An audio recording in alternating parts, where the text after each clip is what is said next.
Good morning, Team Alabama. Here is Don't You Dare Read This, Mrs. Dunfree, and this is page 20. Starting on page 20.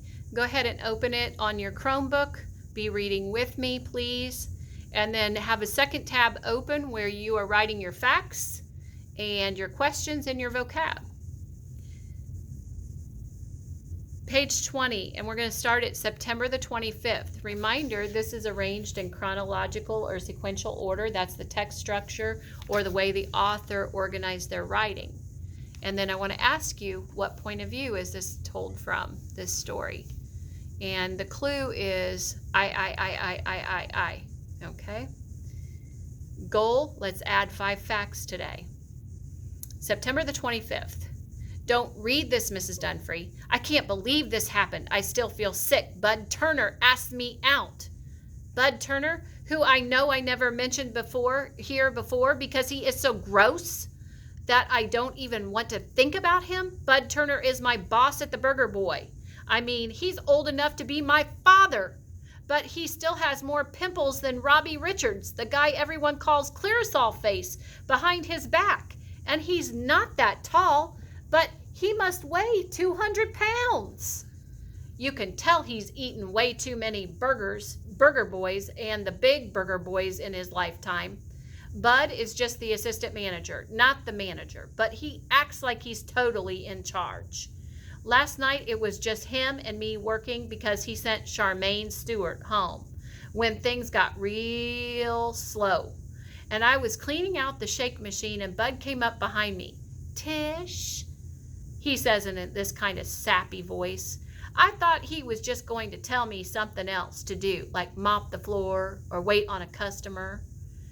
He's big on telling everyone else to do something when he doesn't do anything himself. So I stopped working and I looked him right in the face. Tish, you're really pretty, he says. Want to go to see a movie with me sometime? I don't go to movies, I said, which was a lie, but who cares? I turned around and pretended to be scrubbing real hard on that inside of that shake machine. It doesn't have to be a movie, he said. I'd just like to go out with you. And I said, no way, Jose. Not in a million years. He got mad, of course, and started asking why I had to be so mean about it. It was kind of funny, actually. He was almost begging, like Matt does when I tell him to go to bed and he wants to stay up and watch another hour of TV. I told my friends about it, and Rochelle told me that I should file a sexual harassment suit against Bud.